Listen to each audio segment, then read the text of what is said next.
Oh, wait, hold on. It's been a long time since I wore this.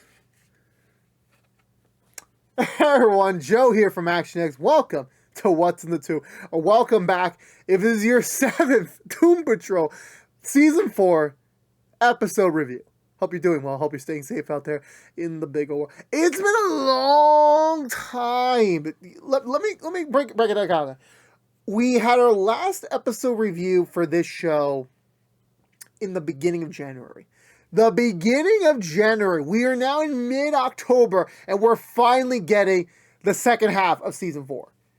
7 months of waiting and waiting. Titans has been long and done. Pennyworth's been long and done. The scheduling of Max's shows, specifically for DC, has been very, very, very debated.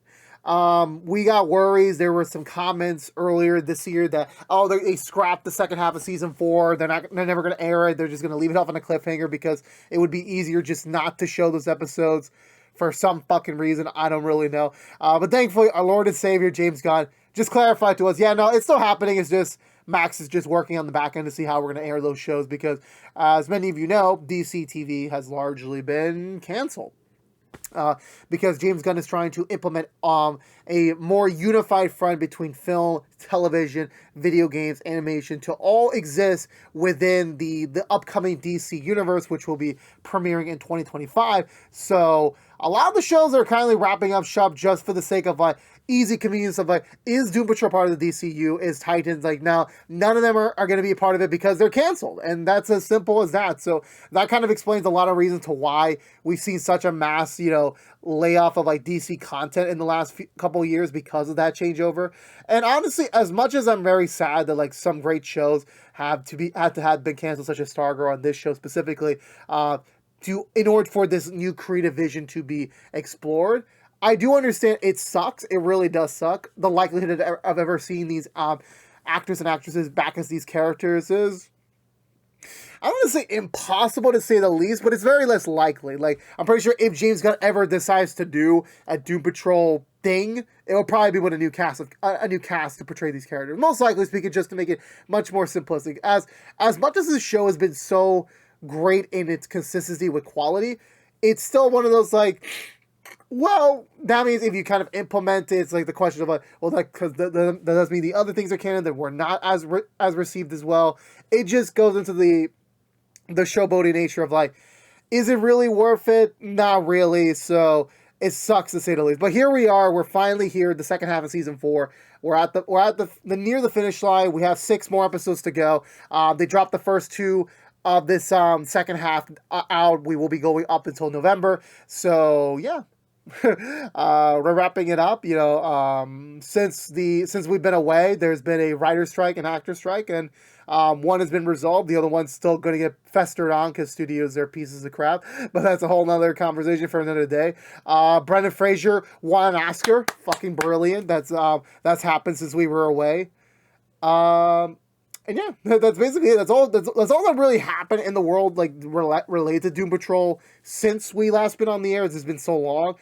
Yeah, there's nothing much to say now. To delve right into it, thankfully they knew that so many fans have what has happened? It's been 9 months. You could have literally gotten pregnant at the beginning of January. Your baby would have been born now, and Doom Patrol still wouldn't have come back. So they had to kind of catch you guys back up, catch me back up, considering the fact I just rewatched Season 1 a couple weeks ago, so I kind of forgot what the hell was going on in Season 4 land, and thankfully the recap kind of caught me up somewhat to speed. Then my brain kind of filled in the rest of the information, because again, I watched majority of Season 4's first half back in 2022, so it's been a while, so apologies if I do forget something from the plot, and I'm pretty sure a lot of other people would have as well, considering the fact it's been a while. But yeah, going back into it, it continues where we last left off in classic Doom Patrol fashion, where it's a moment of we are in this moment of expediting. We need to resolve this problem ASAP, but at the same time, we're just gonna take our chill time with it, with some very necessary character moments that I love so much from these. And again, it's a little bit jarring for me personally, and I guess a lot of people, because we haven't seen these characters in a good while. And as for me, I've seen the Season 1 ending off season 2-ish versions of these characters, now going back into season 4 second half. I'm kind of like, okay, wait, well, what's been going on? Why? It's just, it takes a little bit of time to get back into things. Where we last leave up our Doom Patrol characters, majority of them were stuck in another dimension, about to witness the imminent return of Immortus, while Rita and Madame Rouget has gone through a very pinnacle moment in Rita's character development, and now we're picking things back up from there. And honestly, this episode doesn't miss a beat. We get right back into the shenanigans. This mainly feels like, you know, this is paying off the first half of season 4 as well. As we're really just like we're getting it, all the cards in the row to wrap it up to end the ship up in the last 6. But no, I miss this show a lot. I really did. I miss seeing new content out of this, and I'm very happy to report that yes, it's still a pretty good return for the show itself. A little like, you know, little like a kind of like a speedy departure to kind of get back into it, to get back in the air, but eventually by the end of it, it kind of refines its stride again. Like, yeah, this is the Doom Patrol that we know and love. With that being said, let's go for the Butcher recap and talk about this week's episode of Doom Patrol. So we begin with a pretty lengthy recap of the first half of season 4. Our characters are stuck in another dimension, starting with an O. I don't really know how to pronounce it. I'm not even going to bother. I'm just going to call it the other dimension. Mind you. Everyone's been captured. Jane, Cliff, Cyborg, and his friend, they've all been captured by the guards. They're being sent over to a skeletal, bony jail to be held over until Immortus has returned. And they're already trying to figure out, okay, how the hell do we get out of this? Like, you know, we've been in a worse situation before. How do we get the hell out of this? And they're figuring out, and the piece of paper that they found, that Cyborg and his friend found in the last episode, that kind of allows them to create actual physical objects, is used to kind of crush the guards pretty quickly. It allows them to escape. Cliff and Jane are back to the castle to go stop the return of Immortus, while Cyborg and his friend are going to go off and find Larry before he gets taken away as well. As Immortus' return is almost complete, they only just need Cliff's immortality, and there you go. That's all they need to bring in the end of the world, basically. Back over to the real world, to our world. Rita's kind of like just, you know, shocked over the fact that she just had to kill her lover that she thought that died originally, but he was actually kept alive, but then he went insane, and then Rita had to kill him in order to get the information they required to kind of save the others. So she's kind of shell-shocked right now. Madame Rouget trying to still be, you know, the friend that she needs right now, trying to push her to like, hey, look, it sucks. I know it sucks, but, you know, the others need her help. But Rita's like, nah, I'm depressed. I'm gonna go stay in bed and, like, you know, literally prolong our friends' inevitable, you know, rescue. Which I'm like, yep, that's the Doom Patrol for you. They completely are aware of the gravity of the situation, but if they got their own shit to deal with, that's going to be the primary focus for them first. The others can figure themselves out in the meantime. Madame Rouget decides to go ahead and try to build the portal to the other world by herself without Rita's help, while also trying to, you know, comfort Rita, trying to give her the support she needs, but it's not really working. Nothing's really budging. Eventually Rita snaps and kind of breaks it. It's like, you know, that about just everything that, you know, that she's done to her. Like, you know, how do you expect me to, like, you know, try to be your friend again after all you've done to me? And Madame Rouget accepts, like, yeah, I made some mistakes. I really did. Like, it's not something I'm going to completely ignore. But at the same time, you know, I'm still here. I'm still trying to help you because, you know, I consider you one of my, you know, my really only friends left. So I understand the gravity of, you know, everything going on with you, that, you know, I do apologize for that, but I'm still here for you. I'm still trying to, like, you know, be there for you. So eventually they start opening up a little bit more, so they start building the portal together while getting a little tipsy and eventually drunk. But eventually they do they do make the portal, and they're able to, like, you know, cross through and go start saving their friend. And Rita just, like, pulls in the wine cart with them just to make sure they have enough for the trip, which I'm like, damn. Well, at least they know their priorities. Back over to the other world, Cyborg and his friend are still trying to make their way to Larry. They're taking down guards. They're still using the paper to summon weapons. Cyborg's friends eventually, I think he summons one of Cyborg's old weapons, which he's like, nope, not taking it. No, you can go have it. And he's trying to, like, you know, willingly, you know, give it back to him, but he's like, nope, I'm done with that. You know, just, you can do it yourself. I don't want to do it. So he does. And while they're walking to Larry, they talk about it, where, like, again, like, you know, Cyborg's been living this, like, you know, basically this other life for so many years that he's had to put his own life on hold. That, you know, finally letting go to the cybernetics, finally being able to, like, you know, be considered human again, has been a blessing to him. So he has literally no inclination to go back to how things were before. And, you know, I respect that for him. I really do. Like, you know, he wants to, like, be able to, like, you know, choose his own path and, like, choose his own, you know, identity. And him being cyborg wasn't really him being him. So finally being able to, like, you know, have the truth. We're like, no, I don't need this. You got this. You know, I don't need this weapon anymore to define who I am and what I need to do. So that was really appreciated. But I know eventually they're gonna find some way to bring him back in the cyborg suit. It's inevitable for the final battle. They're gonna need to. They eventually do find Larry, and Larry's just like, hey, look, I appreciate what y'all trying to do for me, but here's the thing. I ain't going back. Because what is there left for us in the real world? You know, if Immortus is coming back, the apocalypse is coming no matter what we do, then what's the point of all this? What's the point? Like, we're all basically gonna die. I might as well just stay here in this very unknown world and just, you know, live here, then live with the apocalypse, knowing that he's failed. And maybe that's the reason why the rest of the Doom Patrol is. I forgot what. I know they had the flash forward episode back in the beginning. I already forgot about that. I'm not sure if they died or, like, you know, they were. I forgot where they were, but this would have been another good reason to why the Doom Patrol isn't around in the real world to help out. But I think eventually Cyborg manages to talk through to him and saying, like, you know, you got to get back in there. You know, like, you know, your negative son needs you. Yeah, you need to get back in there and, like, you know, help us out to, like, you know, save the world and everything. And he gets convinced, like, all right, fine, I'll stop moping around and everything. Jane and Clint are trying to figure out how to, like, you know, get into the castle and try to, like, you know, get themselves close enough to, like, destroy Mortis. So Jane decides to take Clint hostage by trying to stab his brain while threatening the others. But eventually the leader of this whole Immortus cult looking thing tells Cliff, like, you know, basically, hey, look, I understand y'all in a lot of pain, that I could give you guys an opportunity to, like, you know, be able to, like, you know, get the lives that you want if you just allow me your immortality. And he's appealing to Cliff mostly since he has the last piece that they last need.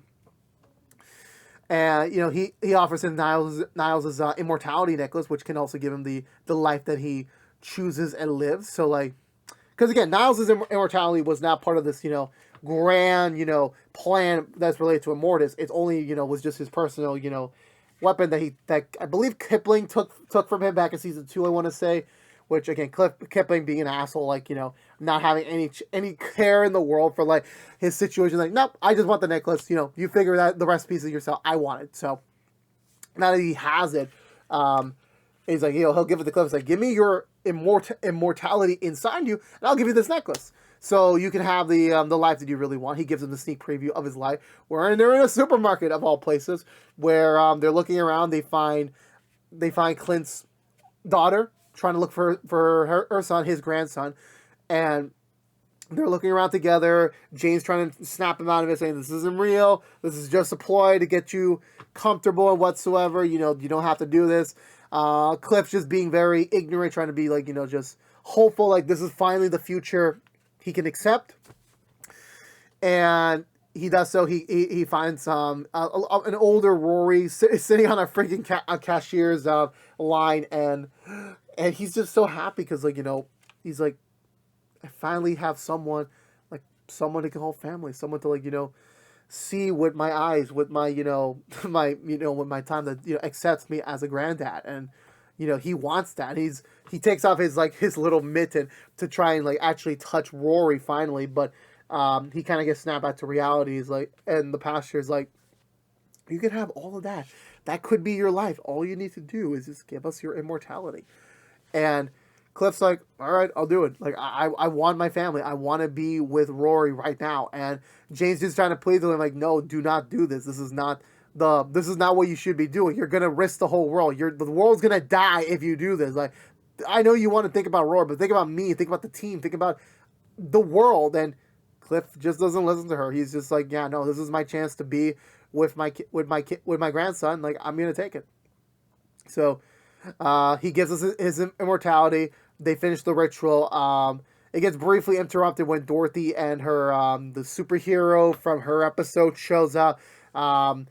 I don't know what they were trying to do here for. They're just speaking and they're trying to, like, you know, talk about it. They're just, and the leader's just like, oh, finally, she's here. Now the plan can be complete. Once we have Dorothy, it's all done. It's all game over from here. But they get distracted with the ritual. The three try to escape, but then they get trapped in some magical bubble. Same with Rita and, you know, Rouget, that ironically are still pulling the damn wine cart. They're still pulling it, but they also get stuck in the bubble while also looking at the entrance to the ritual room. While somewhere, you know, around, even Cyborg, his friend, and Larry get trapped in the bubble as well. The ritual's complete, and a woman shows up. It turns out to be Rita's rival from season 3/4. I forgot what season it was, but like, it was that woman that Rita didn't like, that was also an actress, like, in the theater, that was lost away. I forgot when she got lost away, but yeah. So she's back apparently, and Mortis is using her body as his physical form, which I'm just like, great. This is a way for the TV show to save money. Because I've honestly, the way they handle Candlemaker season 2, I'm like, yeah, that's a great way to do it. Like, actually show the full power of this being. And then here's like, now we're just putting the power to a human being. I'm like, all right, you know, save the budget while you can. But she yells out a mighty roar, not like Shrek, but she yells out a roar, which basically destroys the dimension they're captured in, killing everyone that's not in the bubbles, and showing off her true power as Immortus has finally returned, thus ending this week's episode of Doom Patrol. I think this was a good episode overall. I don't think this was the strongest return, you know. Again, like, I have to rank this a bit differently since, like, you know, it's been so long since the show's been away, and we're kind of, like, you know, getting thrown back into things, you know. This is something like, you get like a hand-holding session. Because, I'm pretty sure they filmed this in mind that the break was going to be, like, maybe a couple months at best, not, like, 10 months. So that does hinder things, because, like, you know, the knowledge for me personally kind of, like, it makes me struggle to remember where the heck we were emotionally speaking, but I will give kudos to, like, them trying to improve Rita and Rouget's relationship, trying to make it more like an actual authentic friendship than before. So I really did appreciate that. Cliff getting a small peek of his, you know, of his potential life was kind of sweet to see. Allow him to actually have some moments of happiness, which he doesn't really get that often in this show. But as for everything else, you know, just, you know, Cyborg having his, you know, his acknowledgments of, like, how far he's come. Larry's kind of, like, once again proving his, like, yeah, I give up. It's, like, still hilarious to see. And, you know, Jane's still, like, trying to fight into the hope that Cliff will make the right decision, which he sadly doesn't. So, it all brings to play here. Immortus, you know, we'll see more of that character next time. Hopefully, we'll get more of, like, an actual personification of him. But since we only have 5 episodes left, it's a little bit difficult to say. It really is. It kind of makes things a little bit more difficult for Doom Patrol since season 1 in terms of their villains. Since, I mean, you could say that the villains have never been the primary focus for Doom Patrol. It's always been about the characters and their journeys, them just fighting this antagonistic force. But so just the mannerisms of seeing, like, you know, this villain has been kind of, you know, hyped about throughout the entire season. Now finally here, I'm hopeful that their inclusion finally physically is going to make for an interesting, you know, final 5 episodes going forward. And I hope they really nail it out of the park there. I really do hope so. But for now, I'm going to give this episode 1 3/4 thumbs up. Still a good one. Just doesn't fully peek back into things, but, you know, that's just my minor thing about it. Let me know in the comments below what you think of this week's episode of Doom Patrol. Are you glad that we're back? Let me know down below. We'll love to have a conversation with you there. But that's going to do it for me today, everyone. So if you're unaware, this has been What's the Two from ActionX, reviewing every episode in the final season of Doom Patrol. If you want to know what we're doing normally, What's the Two besides our Doom Patrol episode reviews. Right now, we're just doing Doom Patrol. That's it. We might have, like, a random, you know, new video once in a blue moon. But right now, we're just doing Doom Patrol. So you don't have to worry about that. Next time, we'll be back with episode 8. And then we should be back on our normally scheduled broadcast schedule. However, Max decides to air it. But again, thank you so much for watching. Please subscribe if you haven't yet. Like, favorite, share if you want to. Ring the bell and follow us on social media. But until we see each other again, for all you members of the Fan Patrol out there, thank you so much for watching. It's good to be back for a little bit more. But until next time, stay safe out there. Be good to each other. And as always, peace out.